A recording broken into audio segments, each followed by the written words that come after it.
Hello everyone, I'm Josh and I'm a volunteer for NACOA, and the blogger at coa-is-a-thing.com, where you can be a blogger too, share your experiences as a child of an alcoholic. So yeah, it's been ages since I made a video, but with everything that's gone on today in the media and the press release about how many children are affected by their parents drinking, I thought what better time to make another video.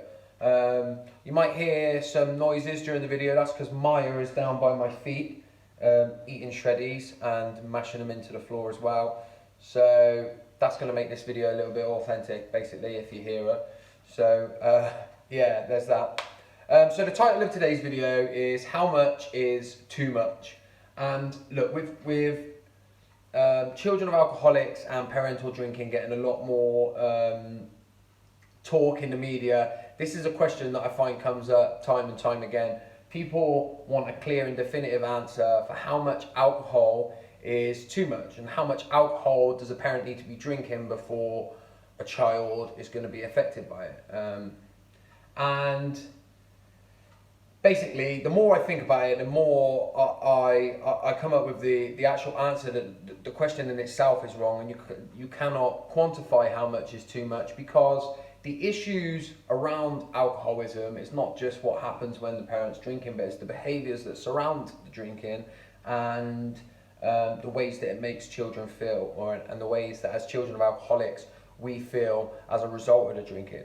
And so to try and simplify that a little bit, I'm going to use two examples of the same parent drinking the same amount of alcohol. Now, this does simplify it, and of course, alcoholism and addiction in general is a complex issue. Yeah, so there's obviously a lot more to it. But to give an idea of what I mean by us looking at behaviours rather than quantities, I think this example will help anyway. So if we take a parent that's drinking one glass of wine every night, yeah, and every night the family sits round, and both parents, both parents sit and have a glass of wine with dinner. The children are there, they're aware that it's wine, it's spoken about, and once dinner's done, the wine goes away, and the evening carries on, yeah? Look, the homework gets done, they go on, you do whatever.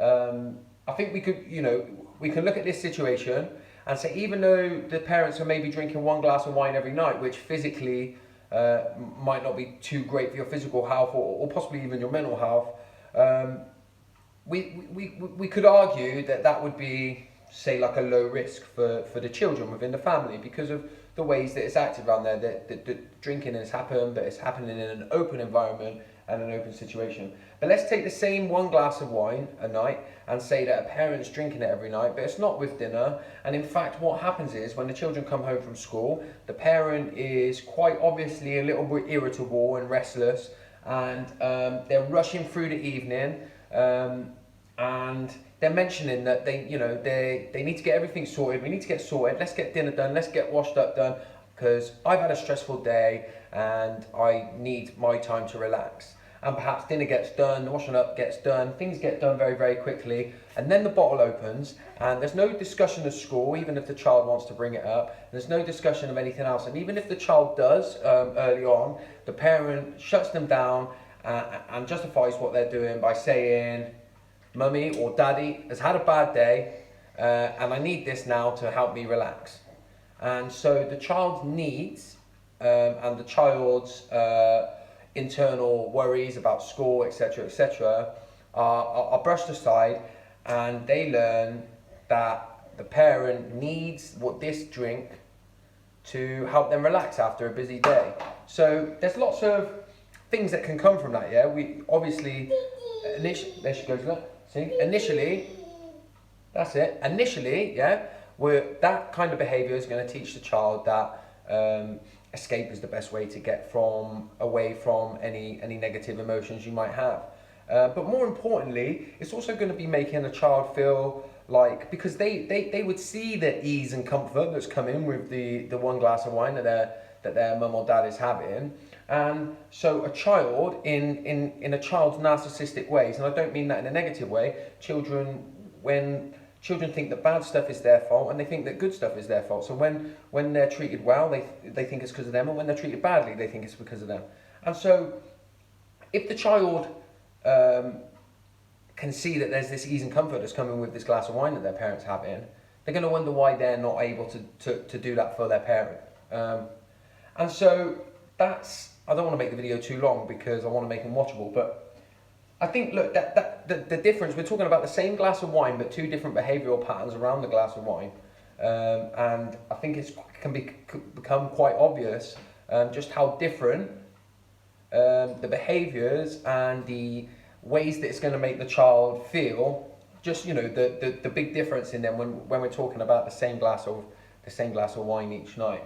And look, you can go on from that, and if the child goes into school and you know, maybe reaches out to a teacher and says, look, I think my mum's drinking too much and it's not making me feel very good, and I think she has a problem, and then the teacher says, how much does your mum drink, and she says just one glass of wine a night, or my dad's having just one can of lager a night, the teacher then may try to sort of downplay it, you know, and say that she hasn't got a problem, but lots of people live stressful lives, and she might feel that she needs that. And you can see how she just fell over my foot, look. You can see how a lack of education and a lack of, not education, maybe it is education, but a lack of knowledge around parental drinking can have a detrimental effect. So the awareness raising that we do, and everything that comes with that, it should help us as a society to become more mindful of the ways that we're drinking, and that's everywhere, not just what you know, the real chaotic alcoholics. We're talking to people that are maybe sort of low scale drinkers, but you know, almost accidentally, and these aren't bad parents, the people that are doing this. I think we can all be guilty of this.